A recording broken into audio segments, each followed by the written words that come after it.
Court, press. Hello, what's up? What's up, brother man? How you doing? I'm doing pretty good. Yo, I'm ready to start whenever you are, man. Let's go. All right. Go, I'm liking the energy. All right. So we're on the line right now with Shayminn. So, you're, as they say, an underground artist. So explain your music to the people. My music. Well, I don't really like to tell people what it is. Like, a lot of people be out here, they be like, yeah, I'm this, I'm that. And I'm like, congratulations. The more you talk, the less you convince. But if I had to describe it, I mean, I just think it's like one of those things that it's like, my greatest strength is like versatility. I have like all different, I got different songs for everything. You can cover the emotional spectrum or whatever creative spectrum, and I guarantee, like, I got something for everyone. If you don't like this, you'll love this over here, man. You know what I mean? Like, yeah. Someone told me the best two pieces of advice. They said, have a style that someone can get smacked any way they want to get hit. Now, basically, that's the scenic route for versatility, meaning like how far would a one-arm boxer go in the ring? You know what I mean? So it's like I always loved that one, and the other one was it's not what you do, it's how you do it. But of course, my music has like an influence, my Irish heritage and things like that. I carry that around. Hence why I call myself a Boston Irish hip hop artist. But I mean, I try not to put myself in a box. I have so many different influences, and I try to nick things from each one and kind of put it, in a pot, stir it around, and, and that's how I create everything. I don't like to limit myself type deal. You know what I'm saying? Yeah, that's true. So, I mean, I can tell that you're like the instruments you picked and everything. That's very, like Irish inspired. Like, I can tell that there was definitely a lot of, like, Irish inspiration there. So is there any, like, Irish musicians that you feel inspired your style?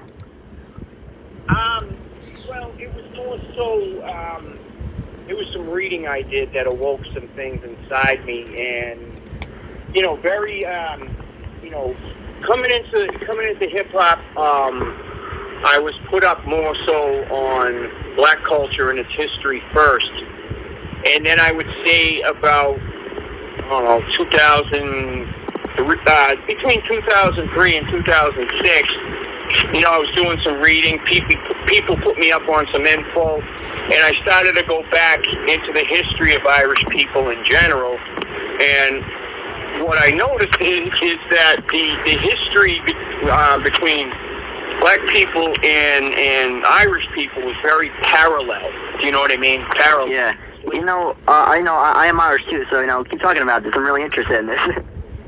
Okay, there were things that slavery, famine, help wanted, no Irish need not apply. I heard about that. My mom actually studied some Irish history stuff in Boston, and one thing she did tell me about was the Irish need not apply signs.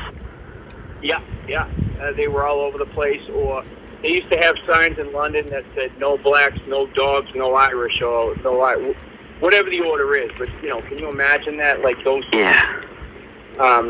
Basically inferring bottom of the barrel, you know what I mean, which none of the above is true.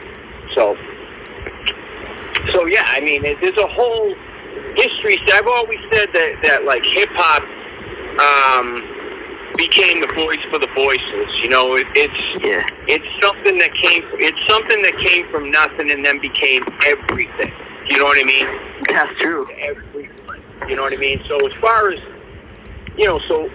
what happened was when I realized, say about Irish culture, it was like, I realized, I realized that I felt like I had to give something back, help give something back. So, and I said, I've always been told, always give back to things that were so freely given to you.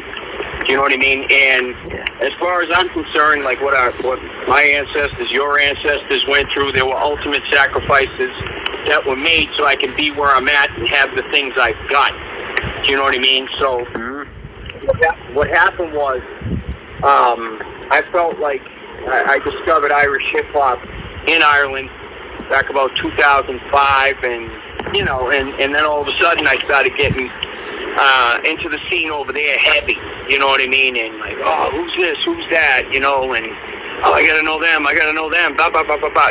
Just it was like a reawakening. You know what I mean? So it was like I mean a reawakening for my career as well, where I was just like I was sick of being that quote unquote white boy rapping. There was a truth underneath it all. Yeah. And that there's a truth, there's roots, and there's a history that I'm an Irishman. You know what I mean? So, and it comes with a responsibility. You know what I mean? And the thing is sometimes people in life have a choice, and sometimes the choice chooses you. And when the choice chooses you, you're rendered not having one any longer. You know what I mean? So I kind of feel like Irish hip-hop is like my purpose, my calling, my sense of duty.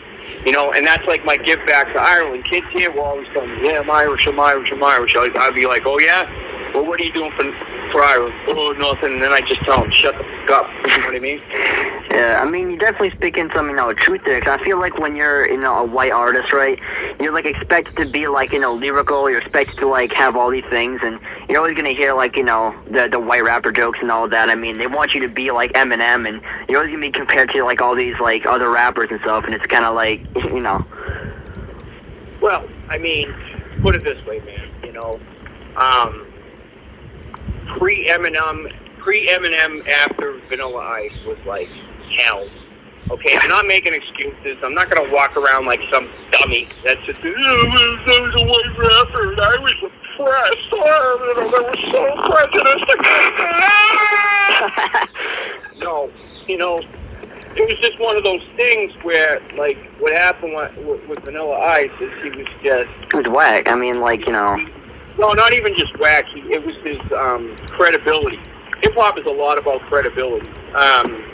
So what the thing was he was saying, like, oh, I'm a street kid from Miami, but he was a rich kid from Dallas. You know what I mean? And so, I mean, he basically lied about everything. But to his credit, although he explained it best, because in the beginning he was opening for Public Enemy and stuff like that, and he was legit. But what happened was there was this label that came called SBK Records at the time that put out his first album. They told him, hey, if you do this, we'll give you however many $1 million, and and it translated, but in the process he lost himself. And then when that happened, basically the door slammed shut, for white rappers being welcome and being viewed as credible and this, that, and the third. So, I mean, me personally,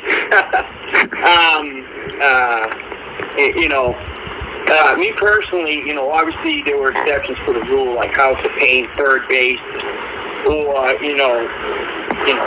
they're non-hip hop, but like when I was coming up and I saw New Kids on the Block, they're a boy band from Boston, and I was like, they just showed me like, wow, that's what I want to do, sing, get chicks. Yeah, I think that's the move. You know what I mean? And I sang and got chicks, and they still thought I was a goof, meaning the ladies. You know what I mean? But when I started rapping, yeah, there were those exceptions to the rule I just mentioned. But say like he's an actor now, and many people don't know this, but like Mark Wahlberg used to be Marky Mark, and they were Marky Mark and the Funky Bunch. I've only met Mark once. That was back in 2016. But the guys of the Funky Bunch, shouts to the Funk Bees while I'm doing this. Those guys are like my brothers, who used to be his backup dancers, his DJ, all that type of stuff. And so there were these different influences, but still, it was.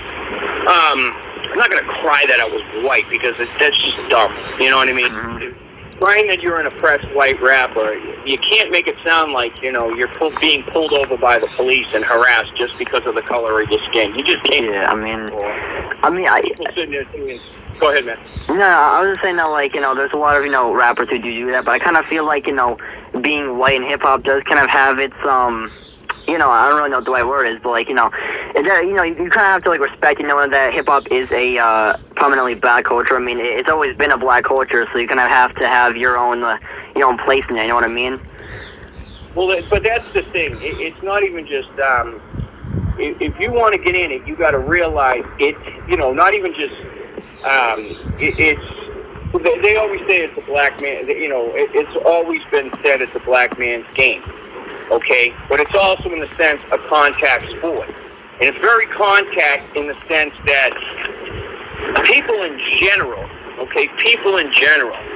they, whoever you are, wherever you're from, you got to realize hip hop is a culture, not just Definitely. the style of music. You know what I mean? Not just the style of music, and that's why I think people get twisted. Because let's take the whole white boy thing for a minute, okay? When I was young, right? When I was young, and do as I say, not as I do with this one, bro. All right, noted. When I was young, I think I was like, 17, 18, 19 years old, 19. And it was kind of like the first time I smoked weed. We was down at Jamaica Pond, like 3 or 4 of us. And it was the first time I smoked weed. And so my boy Juan, I believe, I don't know, Puerto Rican, Dominican, not like it matters, but he looks at me and it was almost like God down into his mind, out his mouth, into my ears, into my mind, where it really, whatever he said really resonated and made sense, and I was meant to hear it, as I, before I got really, really deep in the hip-hop journey like I am now and how many years I've been into it.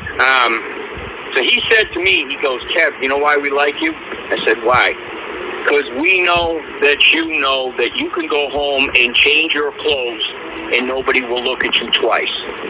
And I was like, well, what do you mean by that? He goes, put it this way. Say you're walking in a department store. You're wearing your hip-hop gear. You get looked at. You go home, you put on cliche white people type clothing or something, and nobody will look at you twice. He was right. So basically what that means, because then Juan said, he goes, but when it comes to us, he goes, there is no escaping it. You know what I mean? Because just the color of the skin, it's going to be an automatic invite by, as we've seen, especially over the past year, there's,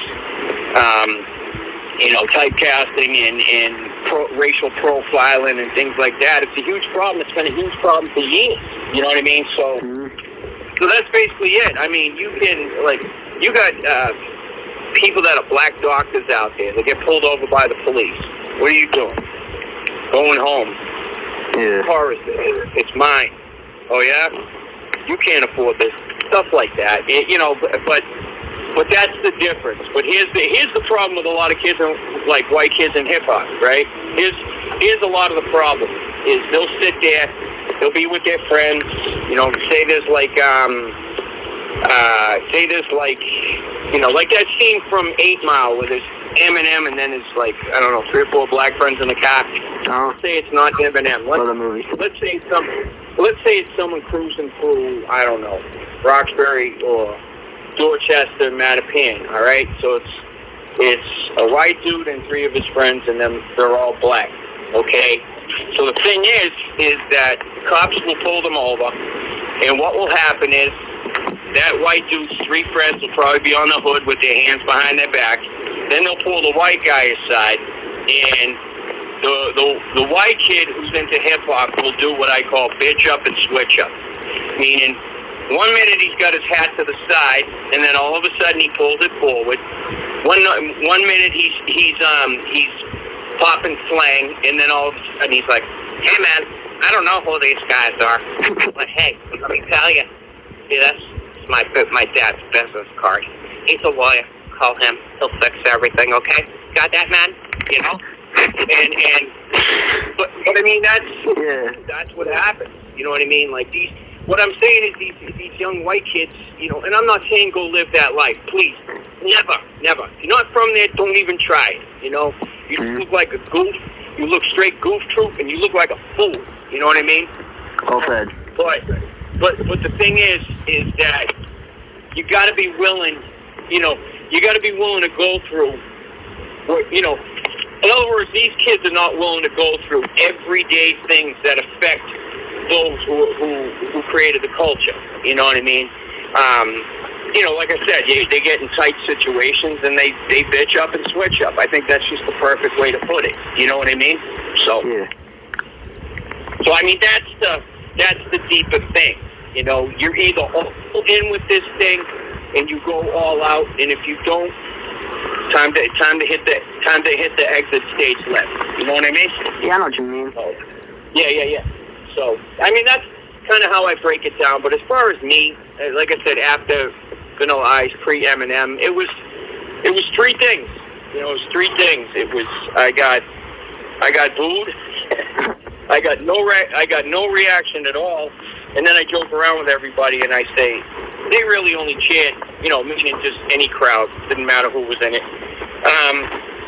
Excuse me. They didn't, they only cheered for me when they felt sorry for me. I'm doing that because I got booed all the time. You know what I mean? Yeah. But it's cool. The key thing is I kept coming. And then, I don't want to say Eminem was the difference maker, you know what I mean? But, I mean, let's keep it 100. I mean, when he did come out, he was like too good to be denied. Do you know what I mean? And then just kind of the floodgates swung back open. You know what I mean? Everybody, the powers that be, or the corporate pirates, that are the record industry, they wanted to see what they could find next. You know what I mean? And they still haven't found something as good. So yeah, man. I mean, that's kind of just where everything, that's where I get down. But I mean, let's just put it this way. I mean, I started as a b-boy. I don't know, like I saw Michael Jackson walk at Motown 25, 1983. Yes, way before your time. Yeah. And I bet you weren't even a glint in your pops' eye yet. You know what I mean? Yeah. And the thing is, so I did that. I saw Michael Jackson moonwalk, and I was like, what was that? You know what I mean? And I learned it. I learned it till I got a cold, and then, all these different records started coming out. Like I heard The Message by Grandmaster Flash and the Furious Five. Classic. Yep, Jam On It by Nucleus. Yo, hold on. I actually did an interview with Cosmo D. Shout out to him. Jesus, kid. I jumping the gun here. I was just about to say your pops did tell me that you interviewed him. That's major right there. Yeah. Yeah, that's awesome. So I mean, Nucleus, Cold Crush Brothers, Furious Five, or Grandmaster Flash and the Furious Five. Just all these different records. And people who built hip hop. Yeah. Space Cowboy by the Johnson Crew.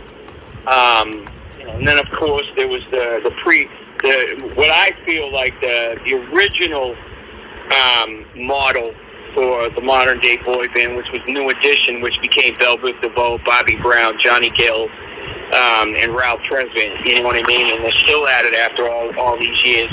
But they were from Boston, so that was another thing. You know what I mean? Like, wow. And then, but like, what really got the flame lit was like Run DMC's first album. I remember I got that for Christmas. My mother bought it for me, and man, I was hooked. Next thing you know, we're breaking around the neighborhood and things like that.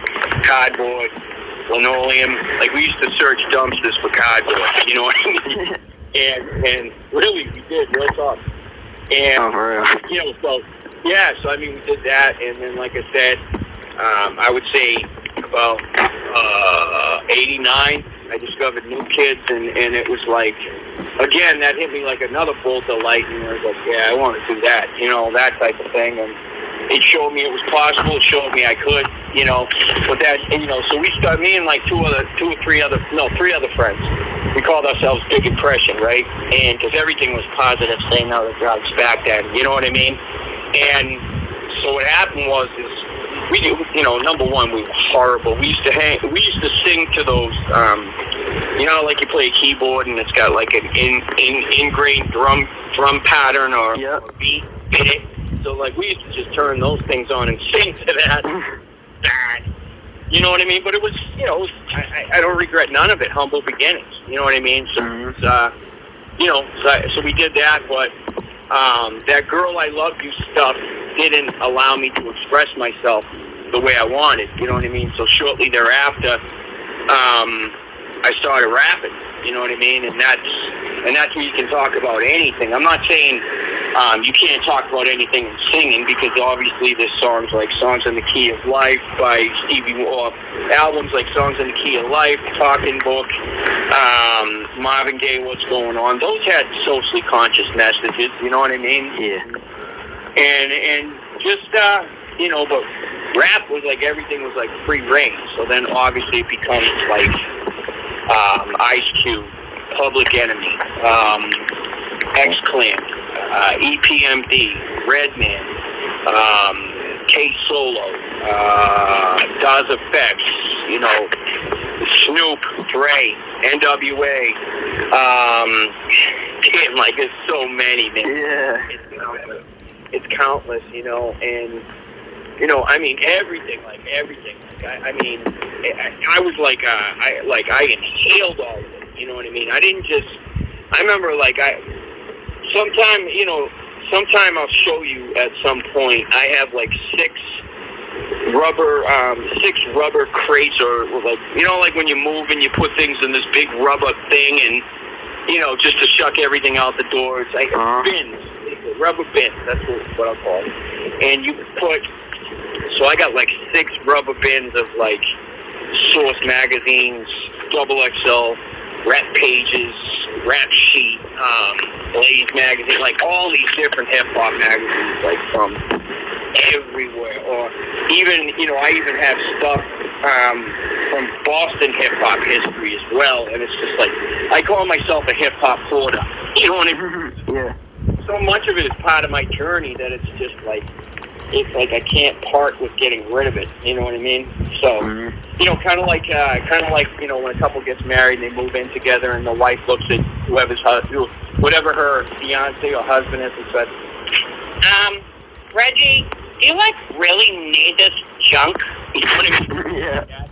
I just haven't had that come to Jesus moment as far as getting rid of it. You know what I mean? So.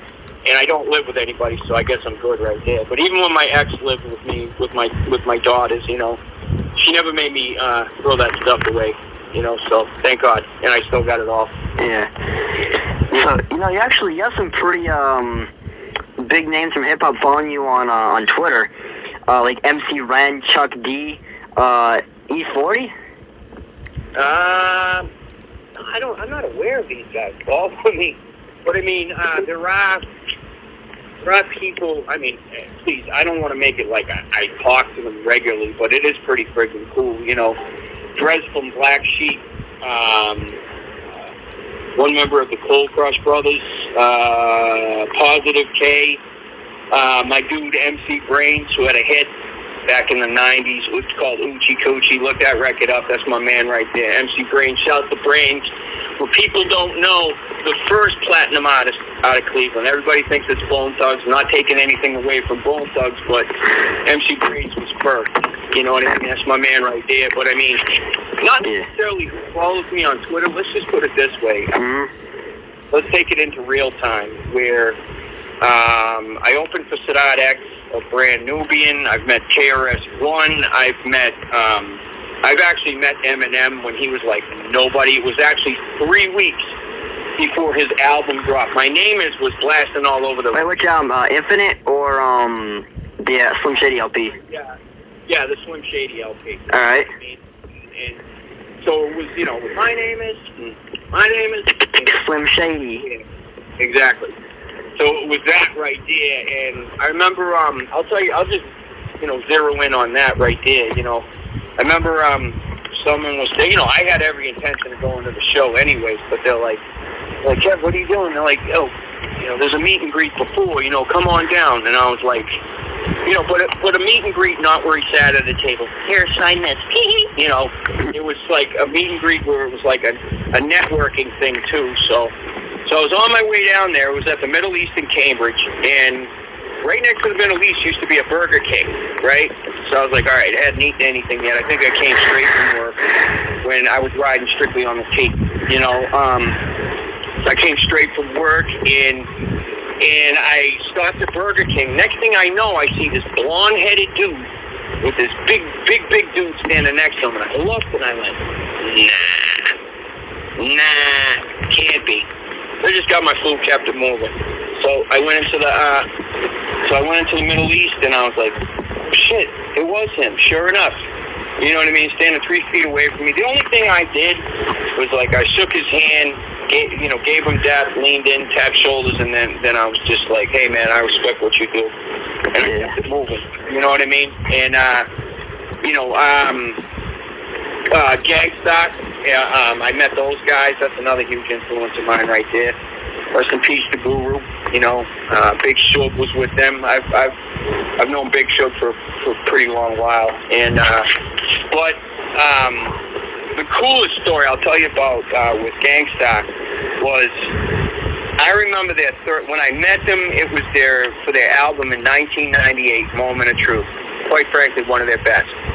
Now, to paint the picture behind that, their first single was called "You Know My Steez," right? Mm-hmm. And they sit there and they had a lyric in it. They said, they had a lyric in it, and they said, "Rejected stone is now the cornerstone, sort of like the master builder when I make my way home. You know my steez," right?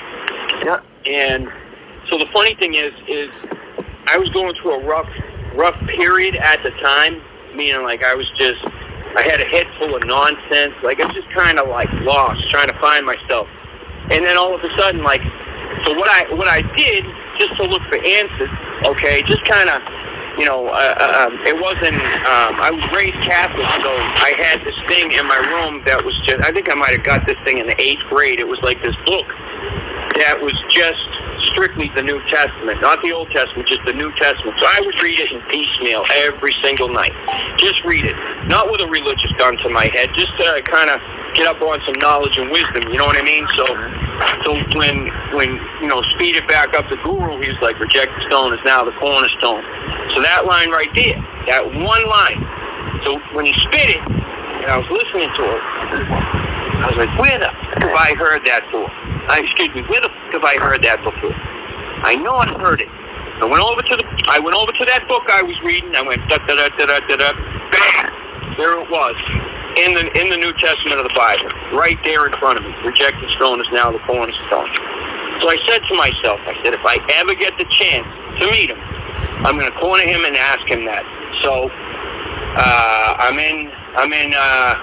and sure enough, within a month, I was at the old Tower Records in Boston, on the corner of Mass Ave and Newbury Street, right? And I went in there, went all the way through the line, met Premier, his Guru side of my poster, and I was like, said, "Guru, welcome home," because he is from Boston.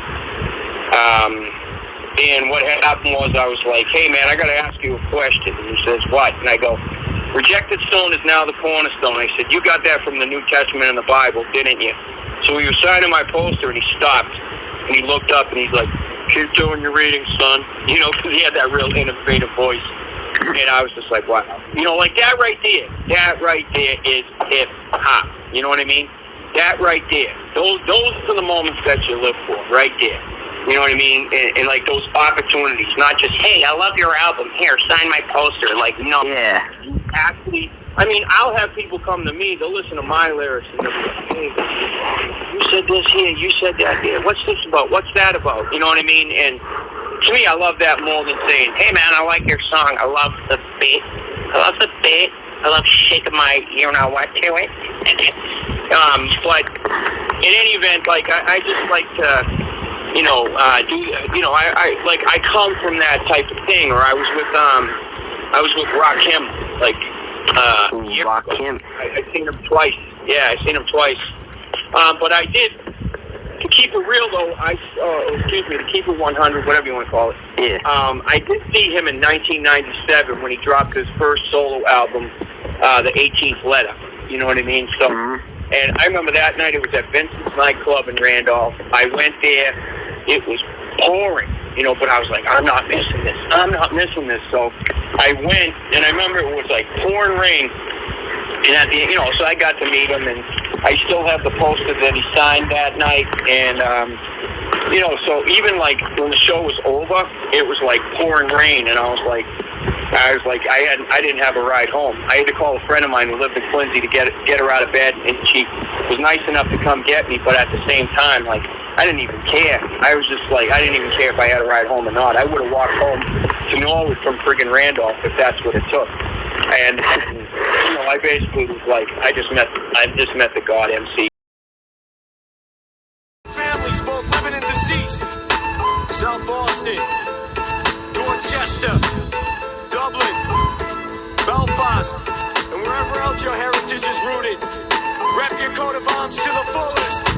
I'm not the brightest bulb in the chandelier, but got the style that you couldn't hold a candle near. How I handle fear is to close my eyes and picture myself in between your girl's thighs. Surprise, motherfuckers, I'm back again. I'll introduce myself and go home with your girlfriend, only to tell her that this fella is taken. My future wife and kids get the money I'm making, so it ain't my fault that you're so damn dumb. And they're scared of Northern Island's where my family's from. Now that's a cheap imitation of an Irish bro. In the pub, just you'll never see the Irish vote, even if it's Madonna who's playing the bagpipes. No disrespect to gays, I ain't one of those fag types who tips his derby to the likes of any man when the good Lord holds me in the palm of his hand. You gotta say it in Gaelic when they don't leave you alone. Come on, everybody, sing Pog Mahone. When your lassie calls to break up over the phone, go to her house and tell her Pog Mahone. If you ain't rocking a scally cap to cover your dome, come on, everybody, sing Pog Mahone. Dad wants a Celtic cross put on his headstone. Consider it done, cause I'm your son, Pog Mahone. I'm the Irishman your mother warned you about, with an Irish terror and a curse-filled mouth. So don't get me angry, I'm filled with rage due to shit I've been through at a very young age. My dad abused mom, so mom divorced dad. Welcome to the childhood my brother and I had, but it didn't end there, so we had to be strong. My mom and stepfather, they never got along, but I'll never complain that I had it rough, or act like my dad didn't hug me hard enough. It's just the Irish way, your boozing fool is pride. Tradition keeps emotion locked down inside, with the assistance of the Catholic faith, where you feel more guilty than you ever feel safe about who you are. I fought with this daily. Irish people beat themselves with a curse lately. If you have a Thought's roof on top of your home, come on, everybody, sing Pog Mahone. I never drank Mickey's again, it's too much foam. Don't tip your bartender, tell him Pog Mahone. It's the white, gold, and green coming through your headphones. Turn up the volume, scream Pog Mahone. Not parties are mixed, we're Irish to the bone. Come on, everybody, sing Pog Mahone. I pray that the road always rises to meet you, and Erin goes and puts on a bra that is see-through. Kevin, Patrick, O'Brien, I'm as Irish as you get, without drinking tall cans of leprechaun sweat or eating potatoes till I'm blue in the face. The world for Irish people was a messed up place. Not too long ago we were trying to get by. We came to this country, Irish need not apply, is what the sign said when we tried to get a job. United by hope and our faith in God, that's why I thought to my family, keep my Irish eyes smiling. My grandmother came to this country through Ellis Island. Before you tell Danny boy the pipes are calling, my lineage is littered with drinking and brawling. That's why I sobered up, no longer sick and delirious. You need to lighten up on them because you're way too serious. Shamrock, shenanigans, mannequins, and clones. Come on, everybody, sing Pog Mahone. To British rule in Northern Ireland is overthrown. Come on, everybody, sing Pog Mahone. To all you blue-collar workers wearing booze as cologne. Come on, everybody, sing Pog Mahone. The whereabouts of Whitey Bulger by the FBI is known. Come on, everybody, sing Pog Mahone. This is the S to the H, A to the Y, M to the I to the N. Spell it. Ha ha. What? Don't do none of that Riverdale shit to this. I wanna see somebody doing a jig. Did you hear me? I said jig to this. Jig to this. Hey yo. For all you curling and playing soccer, this one's for